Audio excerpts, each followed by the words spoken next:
And now, pupunta po tayo dito sa Garin Farm. Gagawin ko to. Ito na, hello guys. Gagawin ko yan, gagawin ko yan. Pupunta muna kami, habang pupunta kami sa Garin Farm, maglalaro muna kami ng Mr. White. Ikaw na ba si Mr. White? And now, papunta na tayo sa Garin Farm. So this is it, Pansit. Nandito na tayo ngayon sa isa sa mga pinupuntahan dito sa Iloilo. Ang Garin Farm, San Joaquin, Iloilo, Philippines! Ayan, papasukin natin. First time ko dito makapapasok. So tingnan natin. Sabi nila kapag pumasok ka dito para kang nasa langit. So magpa-practice na kami. O paano pumunta sa langit. Kaya pasukin natin siya. May entrance fee lang yata ito na 150 pesos each.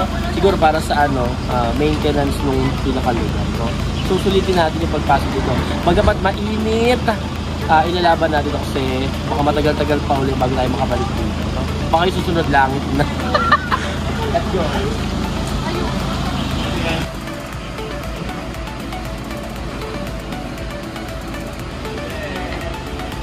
Chorot.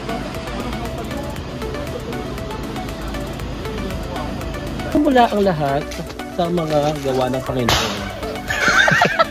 Ito ang si Eva at Adan, kasama ang mga hayupan, at ang Garden of Eden. Pagkatapos nun, kasama sa Biblia, ang tinatawag nating Noah's Ark. Kung saan, dito inilipot ang maraming tao at mga kahayupan para iligtas sa napakitinding pagbaha. Tinatawag ko kayong lahat. Hindi rin mawawala sa Biblia ang 10 utos ng Diyos sa pamamagitan ng sugo na si Moises. Uy, ay, tawag yan. Uy, ay. So ito na mga kabeshi waps.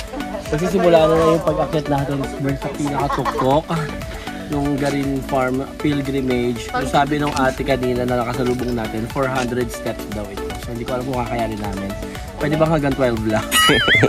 Medyo nakakapagod. Pero sige, kakayanin natin para sa kabubuti ng lahat. So let's go. Pag-picture muna tayo sa Moises.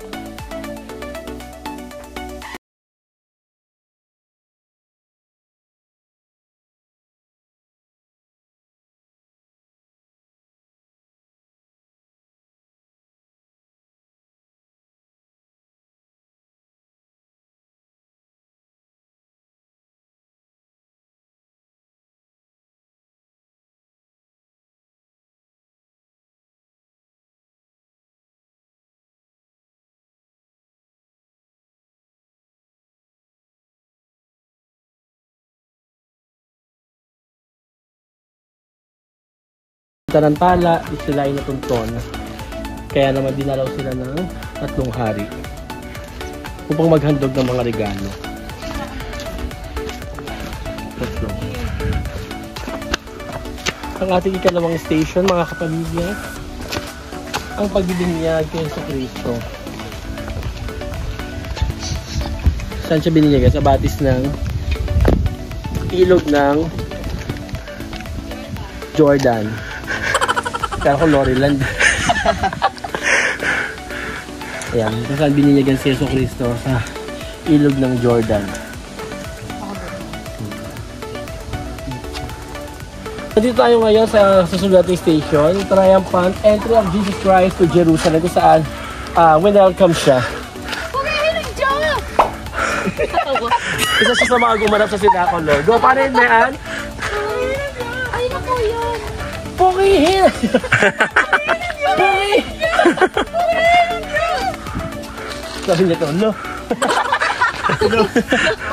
Pagod ka na ba? At this point of juncture, medyo nakakapagod siya. Pero wala tayong choice. Sinimulan natin ang vlog na ito. So, tatapusin natin. At para sa susunod nating istasyon, nandito tayo sa katapusan ng Panyapon. Or, kung tinatawag natin The Last Supper. Ayan. Ito yun. Kasama ang mga disipulo. No? Ang mga apostoles ni Jesus Christ. Ay. Maganda rito kasi kita yung dagat. Ayun, maganda. Diba? So asim, it's so sarap. I love this mango. Diba? Yung mga nakaganon. Yun. Mga tamad maglakad yun. Kaya gusto nila magganon.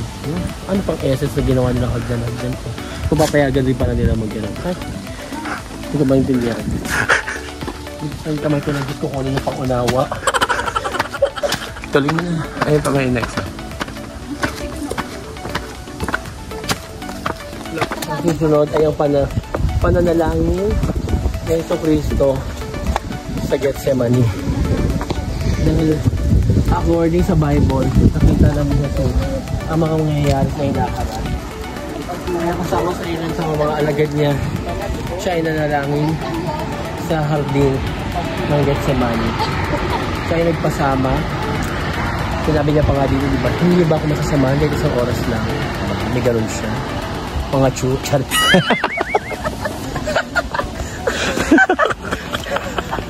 Ayan siya. Ayan. Dito sa parteng to, hinuli na si Jesus. No? Dahilan, sige, kung ano, kabisado mo ang Biblia. Ikaw, Kim, bakit siya hinuli? Dahil sa mga kasama natin dito ngayon sa Garin Farm, mga isa sa mga empleyado at matagal na nagtatrabaho dito. Palaki dahil kundi si Mr. Kim Taeyong. Sir Kim, isa sa mga estasyon na napuntahan namin ngayon ay yung paglatigo kay Jesus. Ano nga ulit po yung isa sa mga rason bakit siya hinuli? So ayun nga po, no? Hello po sa inyong mga kababayan. So kung nalalaman po natin, no, noong unang panahon ni Jesus na ang paniniwala ng tao sa kanya o ang tingin ng tao sa kanya is ina-acclaim niya na siya ay isang Diyos, na nagtuturo siya sa mga tao na siya yung Messiah o yung anak ng Diyos, yung the one. Kaya ngayon itong mga tao, since dati naman is nung bago pa wala si Jesus, 'di ba? Namuhay sila na wala namang gano'n na mga matatandang pari yung tawag dito, namamalakad sa kanila. Kaya ngayon nang dumating si Jesus at ina-acclaim niya, pinoproclaim niya na saang Messiah, since nagalit ng mga tao, kaya ayan, ipinahuli siya kahit na wala namang kasalanan talaga. So ayun po, no, yung ibig sabihin po no, kung bakit siya hinuli. So maraming salamat. Maraming salamat, Kim Taeyong. Ang dami na po sinabi, no? So, sa paglaon natin at pag-akit natin, malalaman pa natin yung mga misteryo sa likod ng Biblia. So, magbabalik ka rin ko ang kaltip. Magbabalik po ang krusada. Dito krusada, Rampa ni Beshi. Magbabalik po ang rampa ni Beshi. So, hinuli siya, tapos dinesisyonan, no? Hanggang sa nauwi sa isang desisyon ko saan siya ipapako sa krus. O pinako sa kasayan. Gusto makakawal natin kasama natin yun. Ang kawal.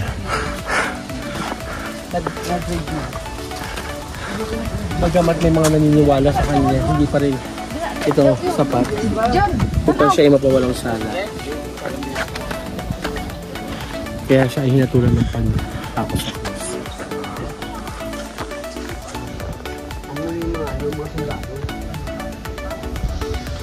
Siya ay pinako sa krus, namatay, inilibing, na naog siya sa naroonan ng mga yumao. At nang maikatlong araw, siya ay nabuhay na maguli. Kakantahin ni Mea. Ayan. Resurrection. Pagkabanhaw. Ito ay isang pangako na siya ay babalik. No? Nagbabalik. Para tayo iligtas lahat sa ating mga kasalanan. Kaya naman, tuwing araw ng pagkabuhay, kinakanta natin ang ano? Anong pinapakanta MSM President? Ano kinakanta kapag ito pa isa sa mga matatagal na sa Ministry of Sacred Music. So bilang po bagong presidente ng Ministry for Sacred Music, ano po yung pinakakinakanta natin tuwing araw ng pagkabuhay? Regina Chali. Hindi po. Can you give me an example? Regina Gumagano'n po talaga. Chali. So yung resurrect, diba? Resurrect. Chorus. Resurrect, sikot diksi. Rean? Oh, at and go. Let's go. Tuloy mo yung kanta. Resurrexit, resurrexit, secretly. Diba ganun yung ano nun, kuya? Sabay. Ito na. At this point, si Jesus ay aakyat na siya sa sa langit, no? Kasabay ng pag-akyat niya sa langit ay yung pangakong isusugo yung banal na Espiritu Santo at Kordero ng Diyos na mag-aalis sa kasalanan nating mga tao.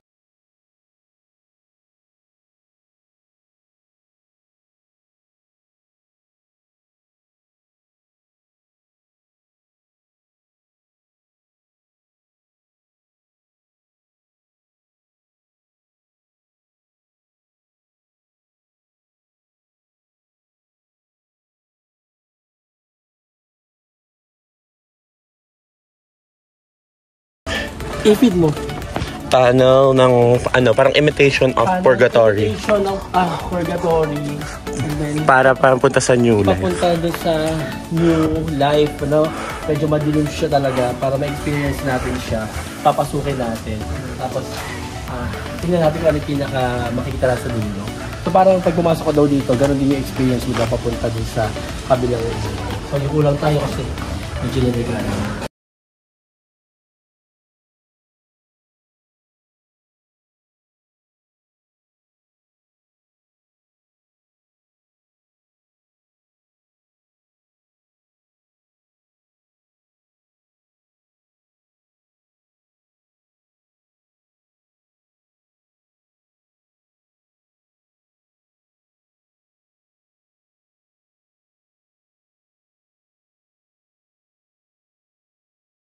Divine mercy, your divine Lord, we pray. Malapit na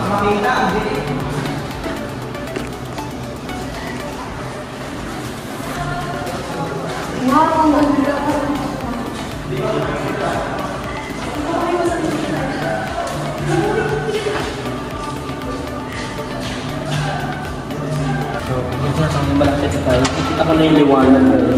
Ay, ganda. Parang nalilig yung hallelujah. Yung hallelujah ni Juan Sebastian Bach. Diba? Ito sa mga composition niya.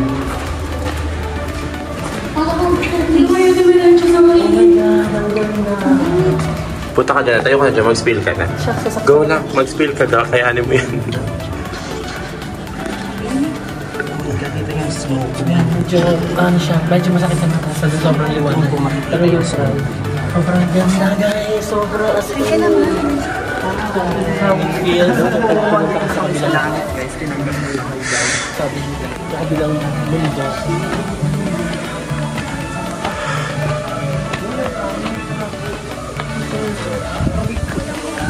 This is exquisite. This is so superb. Ang ganda.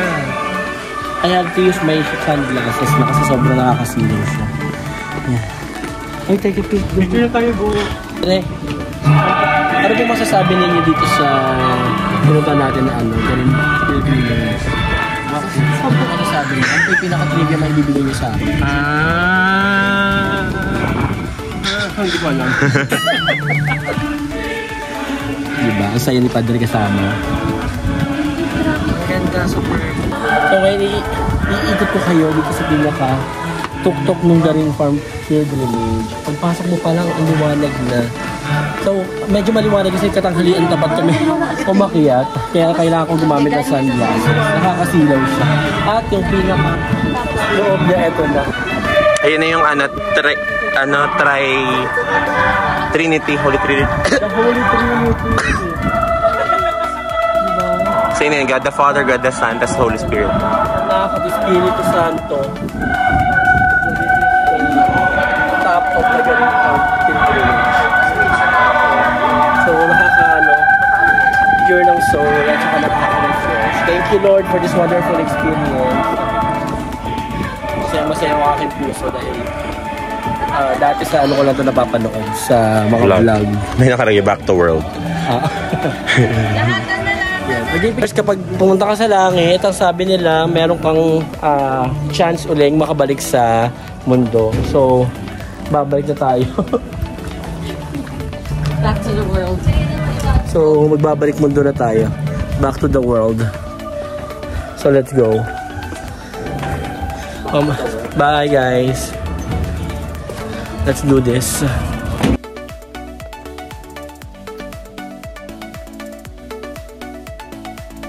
Tapos na ang pag-akyat sa Garin Farm pilgrimage. So bababa na tayo guys. So this is it. Yung iba nag-ano na sila. Golf car. Pababa. Mga tamad maglakad. Ewan ko ba dyan sa mga yan. So tayo gusto natin i-feel ang pagiging pilgrimage natin. So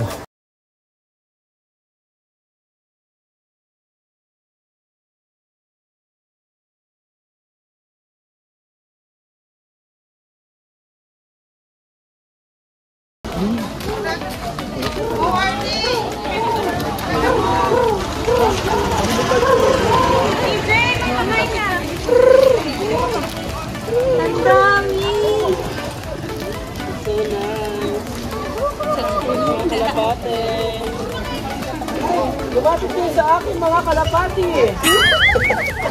Wala, gusto ko maganyan. Para ba doon?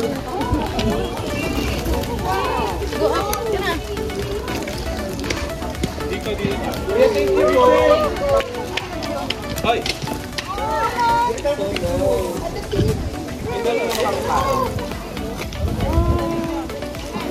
Masarap magpakain ng kalapati. Wala na. So, go back to your ano na.